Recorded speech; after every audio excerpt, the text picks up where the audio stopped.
ఏదైతే కులం అనే పునాది పైన ఒక జాతిని కానీ నీతిని కానీ నిర్మించిన డాక్టర్ బాబాసాహెబ్ అంబేద్కర్ గారు చెప్పింది. దర్శనంగా ఇది ఈరోజు మంగళూరు గ్రామంలో కానీ ఈ కుమ్మరి గ్రామంలో కానీ జరిగినటువంటి సంఘటన నిదర్శనంగా చెప్పుకోవచ్చు. ఎందుకంటే భారత రాజ్యాంగం రచిస్తున్నటువంటిది ఈ తుకారాం రెడ్డి ఎవడైతే లుచ్చనా ఫాల్తునా కొడుకు కుమ్మరి సర్పంచ్ ఎవడైతే ఉన్నాడో భారత రాజ్యాంగం కానీ దాని గురించి ఒకవేళ తెలిసి ఉంటే ఆ సంఘటన అట్లా జరిగి ఉండేది కాదు, అట్లా చేసి ఉండేది కాదు. అయితే నేను ముఖ్యంగా నా యొక్క డౌట్ ఏంటంటే ఇప్పుడు జరిగినటువంటి సీన్ ఒకసారి రివర్స్ చేసుకుందాం. మనం ఈ చాకలి కులానికి చెందినటువంటి గణేష్ అండ్ రేణుకల యొక్క కుమార్తె ఎవరంటే ఒక పసిపాప, మౌనిక వాళ్ళ కుమార్తె 2 నెలల పసిపాప. అదే మన అబ్బాయి ఒకవేళ తుకారాం రెడ్డి ఆయన మనవరాల పైన ఇదే మన బిడ్డలు దాడి చేస్తుంటే ఇప్పటి వరకు మన వాళ్ళు నుంచడం వల్ల ఒక క్వశ్చన్ ఎన్కౌంటర్ చేసి చంపేసే వాళ్ళకి ఎందుకు అంత పోతుంది, మనకెందుకు లేదు, ఎందుకు పట్టించుకోవడం లేదు? ఈ డిఎస్పీ కానీ తర్వాత పోలీస్ స్టేషన్లో వచ్చినటువంటి మనం ఇచ్చిన కేసు ఇప్పటి వరకు కూడా కోర్టు వరకు అవుతుంది, కానీ వాళ్ళు ఇచ్చిన కేసు అనేది కోర్టు వరకు తీసుకోలేకపోతున్నారు. దీనిపైన ఒకసారి బాగా ఆలోచించాలి. ఎందుకంటే మనం కత్తివోన్ చేతికి ఇచ్చి యుద్ధం మనం చేయమంటే చేయలేం కదా. అందుకనే డాక్టర్ బాబాసాహెబ్ అంబేద్కర్ ఏం చెప్పిండు, బలమైన మనకు 2 ఆయుధాలు ఇచ్చిండు. ఒకటి ఓటు, రెండోది చదువు. దాన్ని మనం ఓటేసి వాళ్ళని ఎన్నుకున్నాం, ఇప్పుడు మనం బానిసలు అవుతాం. నేనేం చెప్తున్నా లాస్ట్ అంటే ఎందుకు వాళ్ళు ఎన్ని రోజులని ఈ బీసీ ఎస్సీ ఎస్టీ మైనార్టీల పైన దాడులు జరుగుతున్నాయి. నిన్నగాక మొన్న కోదాడలో రాజేష్ పైన దాడి జరిగింది. దానికి ఎవరంటే ఎస్ఐ, ఆయన పేరు రాకేష్ రెడ్డి.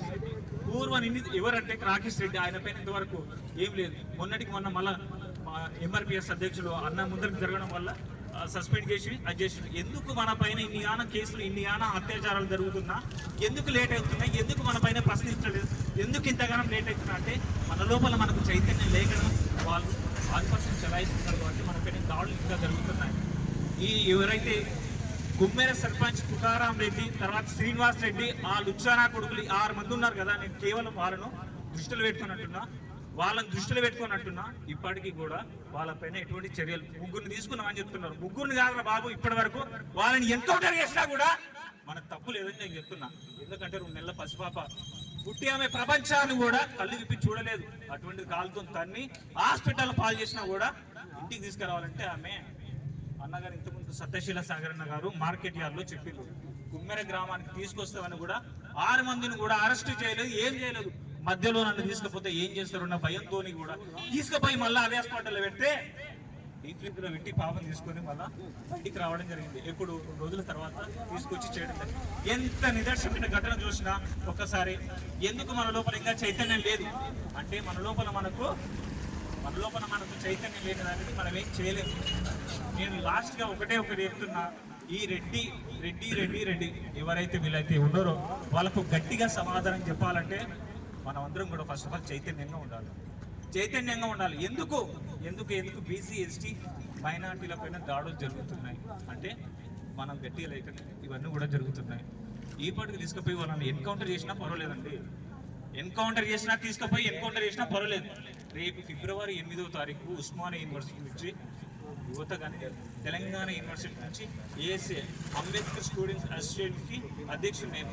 రేపు ఫిబ్రవరి 28వ తారీఖు కుమ్మెర గ్రామానికి యూనివర్సిటీ నుంచి విద్యార్థులందరూ తల్లి వస్తున్నారు. ఆ తుకారాం రెడ్డి కానీ శ్రీనివాస్ రెడ్డి కానీ ఎవడైనా సరే కానీ పోలీసు వాళ్ళు అరెస్ట్ చేస్తున్నా సరిపోయారు, వాళ్ళు మొత్తం బద్దలు కొట్టి పెడతారు. ఎందుకంటే నేను ఒక యువకునిగా నిరుద్యోగ యువత తలుచుకుంటే ఏం చేస్తారో ఒకసారి చేసి చూపిస్తాను, అదేవిధంగా చూసి చూపిస్తాను. నాకు ఈ అవకాశం ఇచ్చిన మీ అందరికీ కూడా ధన్యవాదాలు తెలుపుతున్నాను.